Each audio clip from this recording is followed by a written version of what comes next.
இந்திய பொருளாதாரம் சுதந்திரத்துக்கு முன்னரும் பின்னரும். சுதந்திரம் எந்த விலைக்கும் ஈடாகாது. சுதந்திரம் வாழ்வின் சுவாசம். வாழ்வதற்காக மனிதன் எதை கொடுக்க மாட்டான்? டெய்லர் கோவன்.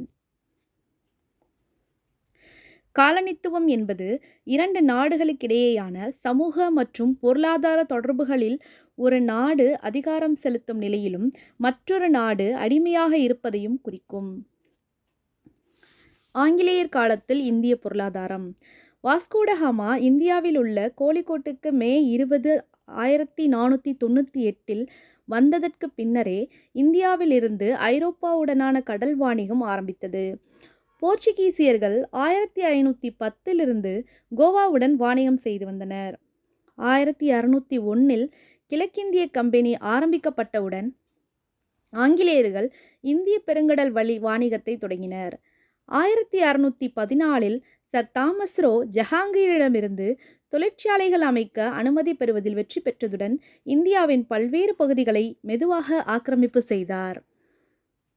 1858 ஆங்கில பாராளுமன்றம் இந்தியாவை ஆளும் அதிகாரத்தை கிழக்கிந்திய கம்பெனியிடமிருந்து ஆங்கிலேய அரசுக்கு மாற்றி ஒரு சட்டம் இயற்றியது.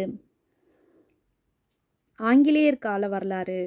ஆங்கிலேயர் நுழைவுக்கு முன் இந்திய பொருளாதாரம் கிராமத்தை சார்ந்து வாழ்ந்து வந்தது. அப்போது கிராம பொருளாதாரமானது சுயசார்பு பொருளாதாரமாக இருந்தது.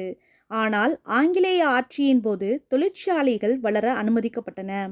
பொருளாதார மற்றும் அமைப்பு ரீதியான இந்த மாற்றம் இந்திய பொருளாதார நிலையை பின்தங்கிய நிலைக்கு தள்ளியது.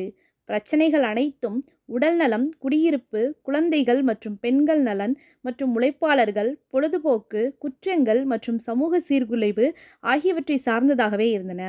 இந்த பிரச்சனைகள் காரணமாக ஒழுங்குற அமைக்கப்பட்ட சமூக பணிகளின் முக்கியத்துவத்துக்கான தேவை உணரப்பட்டது. காலனி ஆதிக்க சிதைப்பின் அடிப்படையில் முழு காலத்தையும் 3 கட்டங்களாக பிரித்தன. அவை வணிக மூலதன காலம், தொழில் மூலதன காலம், நிதி மூலதன காலம். வணிக மூலதன காலம் 1757 1813 வரையிலான காலம் வணிக மூலதன காலம்.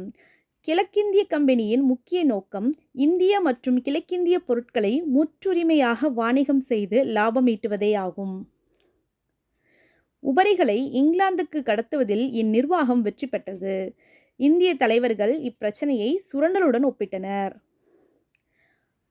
தொழில் மூலதன காலம் 1813 முதல் 1858 வரையிலான காலம் தொழில் மூலதன காலமாகும். பிரிட்டிஷ் துணிமணிகளின் சந்தையாக இந்தியா விளங்கியது. இந்தியாவிலிருந்து மலிவு விலையில் பெறப்பட்ட கச்சா பொருட்கள் இங்கிலாந்துக்கு ஏற்றுமதி செய்யப்பட்டு முழுமை பெற்ற பொருட்கள் இந்தியாவிற்கு அதிக விலையில் இறக்குமதி செய்யப்பட்டன. நிதி மூலதன காலம் 19ஆம் நூற்றாண்டின் இறுதி வருடங்களில் இருந்து சுதந்திரம் அடைந்த வரையிலான காலம் 3வது கட்டமான நிதி மூலதன காலமாகும். இந்திய கைவினைப் பொருட்கள் நசிவு காலம். இந்திய கைவினைப் பொருட்களுக்கு உலக அளவில் மிகுந்த வரவேற்பு இருந்தது. இந்திய ஏற்றுமதியில் கையால் நெய்யப்பட்ட பருத்தி, பட்டு ஆடைகள், காலிகோ துணிகள், அலங்கார பொருட்கள் மற்றும் மரச்சிற்பங்கள் முதன்மையானவையாக இடம்பெற்றிருந்தன.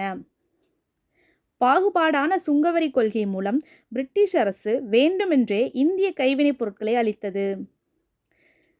இந்திய கைவினைப் பொருட்களால் இயந்திர தயாரிப்பு பொருட்களுடன் போட்டியிட முடியவில்லை.